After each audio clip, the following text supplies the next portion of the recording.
In our previous conversation, I brought up origins. If we were actually sitting across from each other and getting to know one another, that's where we'd start, don't you think? Don't you often ask a person, "So tell me about yourself. Where did you grow up?" You'd start looking for an origin story, like when you were young. I'm thinking about origins. I do a lot of retreats. I invite people to think about themselves, and I do a number of different things. One of the things that I often ask people is, tell me, is there anybody in the room that's ever lived inside anybody else? Anybody? Well, the question sounds so stupid that there's always at least a smirk or a shrug. It just sounds so outlandish. Of course, none of us have ever lived inside anybody else until it dawns that all of us have. Everybody got here by first living inside their mother. So I think back to that experience of arriving in the womb. Have you heard that little phrase that people joke about sometimes, saying, choose your parents carefully?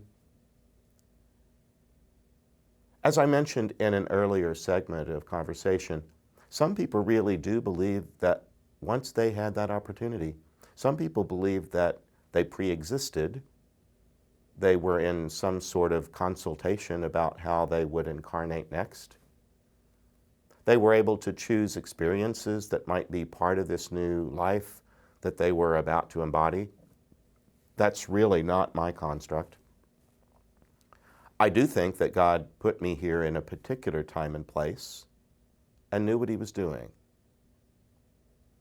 I don't think I'm here randomly. Again, I'm thinking as a Catholic. I'm trying not to create another catechism. I'm just trying to say that as a Catholic who's appropriated what he's been taught, that this is how I operate. I believe that I was put here on purpose in a particular time and place, and I believe that I was made to be a co-creator. The Creator who created me put his own self in me. His, her, the predominant pronoun that's been used through the 2,000 plus years of Christianity and Judaism preceding, that primarily has been masculine, but not exclusively. There are feminine references in the Godhead, but mostly in the way I was taught, it would be him.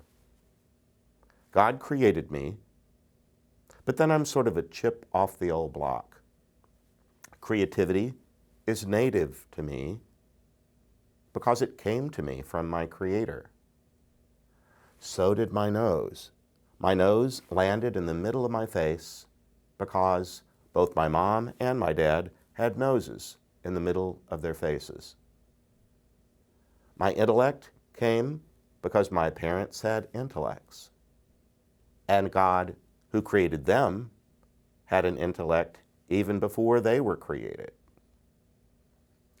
Anyway, I believe that we come here as created beings who are intended to make an impact on the world and improve it in some ways. I hope you're finding that as your life is a creative exercise. Mine certainly is. I love that. I think of the fact that when we were first alive, we were alive inside someone else. And that womb space was very good. It had the ability to accommodate us as we were. Even when I was gestationally weeks old, a month old, that womb had everything in it that I needed. At the same time, it was designed to accommodate what I would yet become as I grew and expanded. It would expand with me. I was in a place that would continue to provide for needs that I didn't even have yet, that were developing as I grew. Eventually, My growth expanded it so much that it couldn't expand any larger. I needed to be pushed from it.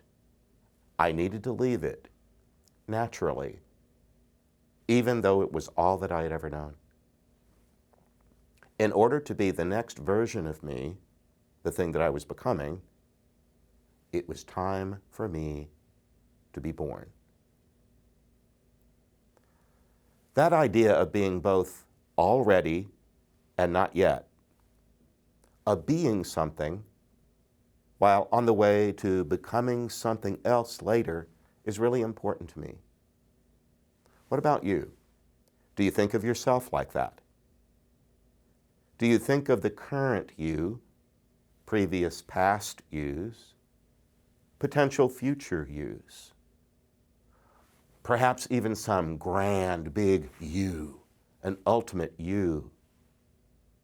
My friend Jean Houston speaks of Entelechy, which is a Greek term. En means in, and telos means the end of a thing, its purpose, its destiny. She explains that the entelechy of an acorn is to be an oak. But when you see an acorn, it doesn't look anything like an oak. It's tiny. An oak is huge. It has a certain shape and form. It doesn't really look like the oak tree. But if you know your acorns and your oaks, you know that if this acorn gets just the right set of circumstances to allow it to move according to its nature, it's on its way to becoming an oak. Sometimes I think of myself that way and wonder if you ever think of yourself that way. If you simply behave according to your nature, you're on your way to greatness of some kind. That's part of my spiritual and religious outlook in the world. I'm meant for greatness, and so are you. So are others who are in their most degraded states, like people who are chronically homeless or drug addicted or beaten down by life, or stuck between worlds. I know better than to judge a book by its cover. I believe we're all on our way to greatness. Maybe we need to help each other out at key moments, especially when we're stuck, to enable us to realize that potential greatness. Back to the womb. I often ask people, do you remember being in the womb? Of course, almost everybody says they don't. Once in a while, you'll find somebody that believes that they have a womb memory or a birth memory, but on the whole, most people say, no, I don't remember that at all. That would be true for me. But I've wondered about it. I used to breathe water. How did I know how to do that? Well, that's all I'd ever known to that point, and it provided what I needed. In that fluid was everything that I needed to live and to thrive.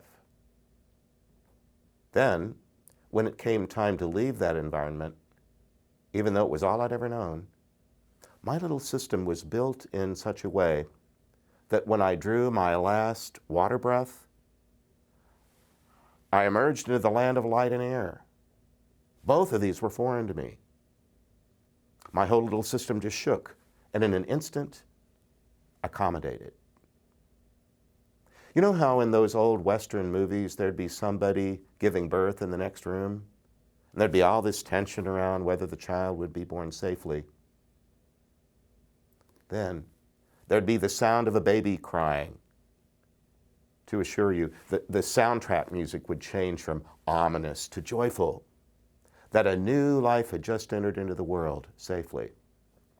The newborn coughed up that last water breath, filled its lungs with air, and let out a loud cry. The little child had arrived here among us safely. Well, I was breech-born. I was upside down. I guess you're really supposed to be upside down. The problem was I was right side up, and they couldn't get me to turn. My mom made a deal with Saint Gerard, the patron of pregnant women in difficult circumstances. And between him and the pediatrician, I did get here safely. I was delivered vaginally after a day and a half of labor, but I got here okay. My mom told that story to all of my friends at the party for my 25th anniversary of ordination, just the year before she died. I still think it's marvelous. How did I know how to be born? How does anybody know how to do that? I trust that I'll know how to leave this form of my life when the time comes. I'll naturally know how to die. We're just marvelously made. We're very adaptable. I draw on that sometimes. I can get too set on a particular set of persons and circumstances that define my perfect little world, and then something goes awry. Maybe the death of a loved one, or a job loss, or a relocation. I've had to bury loved ones. I've changed jobs. I've moved many times in my life. I've had to leave everything behind lots of times. I think to myself, well, okay, I knew how to do that as an infant. I knew how to leave the womb and go to a place I'd never been before, and I did okay. It wasn't because I'm some sort of superhuman, but because the next place always has nice people in it. I'll meet people who got there before I did, who know the score, who'll know how to help me get acclimated, and who'll help me out until I'm able to do things on my own. I'll get to know the friends that I haven't met yet. I just trust that of life, that whatever comes next, I believe there will always be a next place, a next person, a next group of people who will help me adjust and help me thrive. Do you think that way? Is that a religious belief? Well, for me, it is kind of religious. It's spiritual, it's philosophical. It's just natural. It's the way I'm built.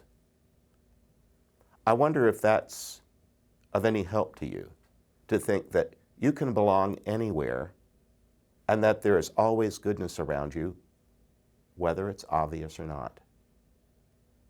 Oh no, I feel an etymology coming on.